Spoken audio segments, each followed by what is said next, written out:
meantime, the House of Representatives has been urged to ban genetically modified organisms in the country to safeguard the health of the nation and protect the environment. This is as the federal government continues to face mounting pressure to ban GMOs in Nigeria, with experts and civil society organizations expressing concerns about their safety for human consumption. Tujiolani Pico reports. Genetically modified organisms, to be or not to be? This is the question before the federal government as debates whether genetically modified crops should be allowed in Nigeria. The Nigerian government in April affirmed the safety of genetically modified organisms, GMOs, including the recently endorsed stellar corn for both planting and consumption. Emphasizing the thoroughness of measures taken to safeguard human health against potential risks associated with GMOs, the government says it is committed to regulating modern biotechnology. It aims to adhere to global standard practices that support agricultural modernization while prioritizing the health and well-being of citizens. In reference to happenings around the globe about GMOs, there have been several rejections of the health-impairing crop varieties and food commodities that some landmark judgments in favor of concerned citizens of most nations were decided today. A very recent example was the judgment by the South African Supreme Court proclaiming the cancellation of earlier subsisting approval for GMO crops and food commodities in the country.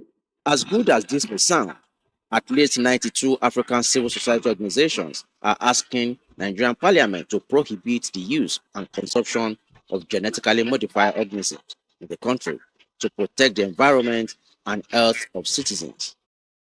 At this public hearing on GMOs organized by the House Joint Committees on Agriculture Production and Services, Privatization, Commercialization, Public Assets, Science, Engineering, and Special Duties, the debate is on again.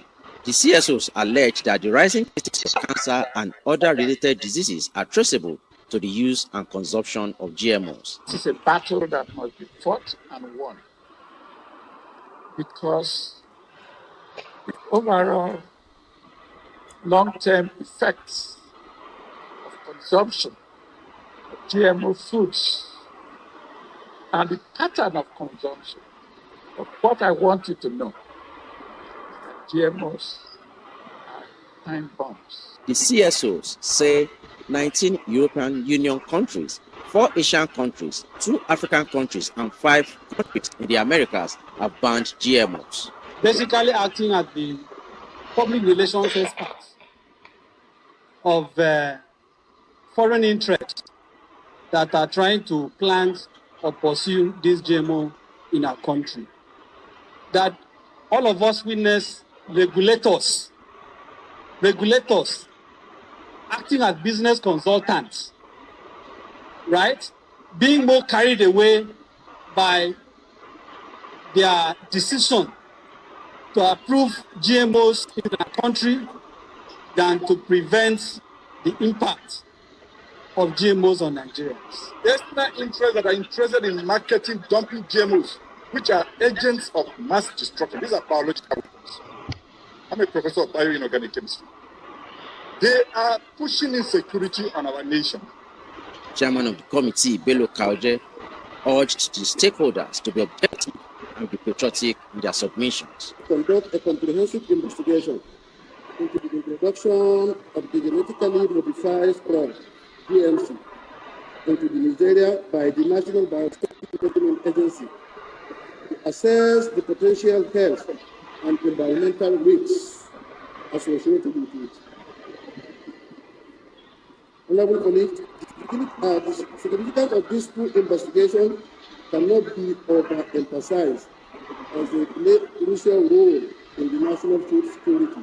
With all the parties involved advancing their position to win the debate on genetically modified crops, the health of the nation hangs on the balance, and all eyes are on the federal government to take decisions in the interest of citizens. Arise News. And now, Dr. Segun Adebayo is the Deputy Director, Center for Food Safety and Agriculture. He joins from our Lagos studios to discuss this. Thank you so much, Dr. Segun, for your time. The call to ban GMOs in Nigeria is gaining momentum. Why do you think there's such a strong opposition from experts and civil society organizations? Thank you very much for having me tonight. The opposition is not new. This is not the first place in the world where GMOs are going to face such strong opposition. And just like the Minister of Agri rightly pointed out, that even in South Africa, after a 9-year battle, GMOs, exactly the exact GMO, MON 87460, which is the exact event of telomerase, which was approved in Nigeria. The approval was reversed in South Africa after a 9-year battle. And also we see in Mexico, the past president of Mexico banned GMOs, and not only GMOs, banned a very toxic agrochemical called Roundup, which the active ingredient is glyphosate, was also banned because of its implication on the health and also the implication in degrading the environment. They were banned in Mexico. And when the new president of Mexico assumed office, and her speech on the 1st of October this year, 2024, she reiterated the ban and strengthened it because the reason she gave was for the safety, the health, the safety of her people, and also the protection of the environment. So when we call on the Nigerian government to ban GMOs in Nigeria and also to ban glyphosate, it's because there are many countries around the world that are also banning it. In the European Union, GMOs are banned. They are not cultivated in the European Union. In India, the only GM crop that is approved in India is BT cotton, and which they are reversing it because of the dangerous impact it has had on their farmers and their farming systems. Even our nearby neighbors right here, Burkina Faso, they are abandoning the BT cotton program that is started due to poor yield, and all the promises that were given for GMOs have not come to pass. So, I mean, if we call on the government here in Nigeria, it's because we are not the countries that have better scientific programs than us, better scientific structures than us, are banning it. So I don't see why what we're doing is any different. And we call on the government again to take actions. Look at what's happening all around the world. Even in Tanzania, Tanzania has achieved 128% food sufficiency, but they have a ban on GMOs in effect. So when we call on the government, we are not doing something out of this world, but we're calling on the government to look at what is happening in other nations and follow cue and do the same thing. Well, one of the main arguments for the ban, we understand, is the potential risk to human health. But the question is, how credible are these concerns, and what evidence do we have to support or refute them? Right. So there is currently no long-term health risk assessment conducted in Nigeria. And then when we don't have the Nigerian risk assessment, now even the short-term ones and even any risk assessment, we have asked the NBME and they have not provided to us. We have asked them, it's on record. We've asked them several times and they haven't provided it to us. So with the lack of local risk assessment data, we now have to look at the international community. Let's take US, for instance.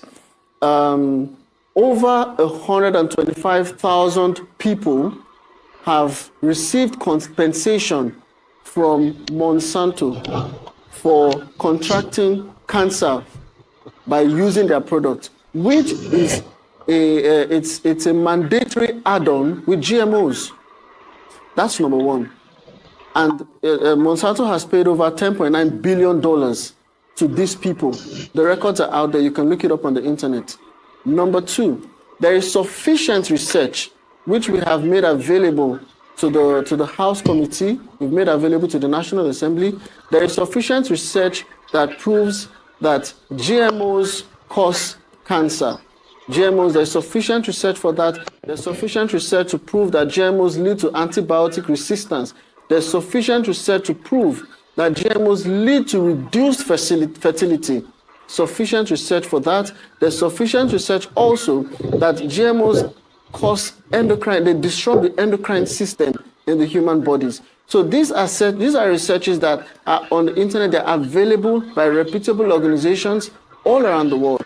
And you see, these are researches that they're available. We've made them available to the House Committee. We are willing to share it with the Minister of Agriculture and the other agencies responsible, and of which we know that they are aware of these researches, because even one of them said at the public hearing that she said that pesticides cause cancer. And so if you know that pesticide cause cancer, and by prolonged use of GMO farming systems, which increases the use of pesticides, according to research in Canada, which shows that after a 16-year research, pesticide use increased by over 244%. So with that data available, it shows that we are only playing with fire if we keep these pesticides, these dangerous pesticides, which are mandatory add-ons with GMOs. Yes, if we keep Dr. them Segun, in our farming systems, and if we keep yes, can you hear me? You. Yeah, the National Biosafety Management Agency seeks that the GMOs, undergoes strict scientific scrutiny before approval. I mean, do you think this regulatory process is robust enough to counter the concerns raised by some of the concerns, or will I say critics? All right, I was at the same organization, the National Biosafety Management Agencies. I was at their 7th annual conference, which held, I think, about 2 or 3 weeks ago in the city of Abuja. And in that conference, they said that their laboratories are going to be ISO certified. So if their laboratories are going to be ISO certified, that means they are not currently ISO certified. So that means, are the laboratories credible enough to carry out the assessments they talked about? Secondly, from information that we have gotten from the same organization, they use the European Food Safety Authority, the EFSA risk assessment for their risk assessment. And Austria banned GMOs because they said that the EFSA protocol, the EFSA risk assessment protocol is not sufficient enough to guarantee the safety, the health safety of their people.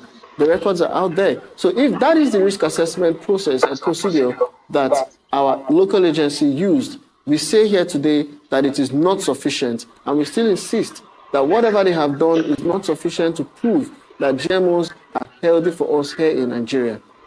Just before I let you go, I understand countries around the world have taken various stances on GMOs, and you said some have banned it and some embracing it, others also imposing strict bans, just like Nigeria is doing now. Where should Nigeria position itself in this global debate? Should we take a more cautious or progressive approach to this? What's the way forward as a wrap up? Thank you. The way forward for Nigeria is to focus on safe agroecological practices, that is regenerative agriculture. I mean, if you want to be food secure, GMOs are not going to solve the problem of post-harvest losses. GMOs are not going to build the necessary roads into our farms to ensure that our food produces can be transported to the market.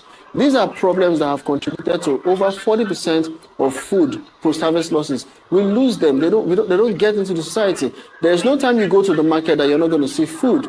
So our problem is actually a food distribution problem. And so if Nigeria is going to start looking at becoming food sufficient, we can look at the Tanzania model. We can follow suit. We can focus on regenerative agriculture, because GMOs are, number one, you look at also who owns the patent of the seeds, because those seeds are patented and those seeds are owned by companies outside Nigeria. And many of those seeds are sterile. You cannot replant them. When you plant them, this planting season, by the time you're done with them, by the time you make your harvest, you have to go back to the seed merchants to buy the seeds again. And that is not sustainable. Even in Nigeria, the National Cotton Farmers Association, they came out with a press release on the newspaper, and they said that all the promises of GMOs have not yielded. Their lands are barren. Their lands can no longer sustain organic agriculture because of the heavy use of pesticide. So, I mean, that's a live example right here in Nigeria. They used to buy their seeds for 15,000 per kg, and you need 4 kgs per hectare. Now the seeds are going as high as 55,000 naira per kg, and they need 4 kgs per hectare. How many smallholders farmers can afford 220,000 naira per kg? That's for the seeds alone, and you have to buy it every planting season. What if they come and say there are no seeds? It has created a scarcity already. And these are the challenges with patented seeds. And you see, we also have an act, the Plant Variety Act of 2021, which we call on the lawmakers to look at, because that law protects the seed merchants against the smallholder farmers. And, you know, with these laws in place, I mean, we need to call on our National Assembly to look critically into our framework for agriculture, our policies, and be sure that our smallholder farmers, which are actually the ones that provide the bulk of the food to the society, are protected and have regenerative seeds, that they are not, so that we don't become enslaved to the seed merchants. And these are part of the concerns. And we want the government to look into this to create more flexible agricultural policies that enhance local food productions by our rural farmers, our smallholder farmers. Dr. Segun Adebayo, Deputy Director, Center for Food Safety and Agricultural Research. Thank you for coming on the news site. Well,